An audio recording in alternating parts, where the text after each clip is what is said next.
নবাব সিরাজউদ্দৌলার স্মৃতি রক্ষায় বা ওনার যে স্থাবর অস্থাবর যে জায়গাগুলোতে আসলে ওনার স্মৃতিচিহ্ন আছে সেইগুলো রক্ষণাবেক্ষণে আসলে বাংলাদেশ সরকারের পদক্ষেপ আপনি কিভাবে দেখছেন? মানে বাংলাদেশ স্বাধীন বাংলাদেশে আসলে এই স্থাপনাগুলো সেগুলো তো এক ধরনের রাষ্ট্রীয় সম্পদ।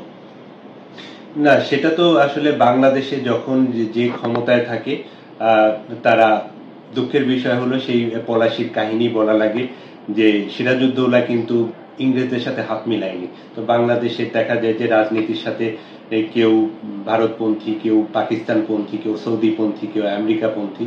তো আমি মনে করি যে আমাদের বাংলাদেশপন্থী হওয়া উচিত। কারণ বাংলাদেশপন্থী হলে তখনই আমাদের ইতিহাস ঐতিহ্য সমৃদ্ধ হবে, দেশের মানুষের প্রতি, দেশের প্রত্যেকটা মানুষ দেশপ্রেমিক হবে। কারণ এটা একমাত্র রাজনীতিবিদরাই পারে।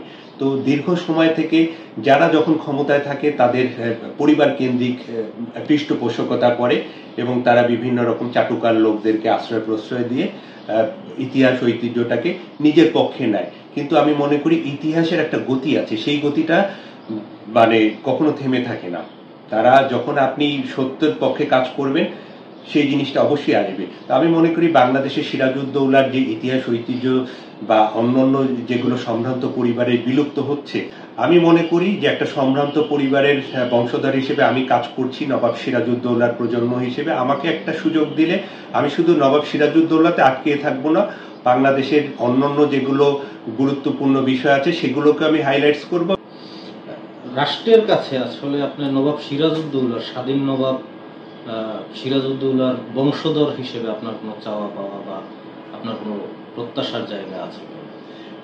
রাষ্ট্রের কাছে অবশ্যই চাওয়ার আছে, কারণ আমার পূর্বপুরুষ নবাব সিরাজউদ্দৌলা এই মা মাটির জন্য জীবন দিয়েছেন, দেশপ্রেমের একজন উনি খাঁটি দেশপ্রেমিক ছিলেন।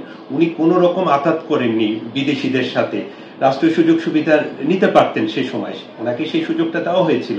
তো অবশ্যই আমার পূর্বপুরুষ এই দেশের জন্য জীবন দিয়ে গেছে। আজকে আমাকে সম্মানিত যদি যারা ক্ষমতাসীন আছে তারা যদি না করে, অবশ্যই সেটা আল্লাহর ঘরে তাদেরকে বিচারের সম্মুখীন হতে হবে। কারণ আজকে আপনিও পৃথিবীতে, আমিও থাকবো না, আপনিও থাকবেন না, কিন্তু আল্লাহর ঘরে প্রত্যেককে সম্মুখীন হতে হবে যার যেটা কর্ম।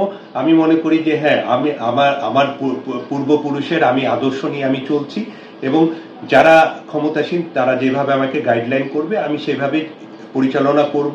অবশ্যই আমাকে একটা গুরুত্বপূর্ণ যদি দায়িত্ব দেয়, মন্ত্রিত্বর যদি কোনো দায়িত্ব দেয়, বা বাংলা একাডেমি বা শিল্পকলা একাডেমির একটা গুরুত্বপূর্ণ দায়িত্ব যদি দেয়, বা বাংলাদেশের যে একটা বিলুপ্ত হয়ে গেছিল মসলিন, সেই মসলিনটা একটা পুরনো আদলে নিয়ে এসেছেন, সেটার ব্র্যান্ড অ্যাম্বাসেডর হিসেবে যদি আমাকে দায়িত্ব দেয়, অবশ্যই নিরাশ করব না, শুধু নিজের পরিবার পর্যন্ত আটকিয়ে থাকবো না, আমি সব বিষয়ে ফোকাস করব।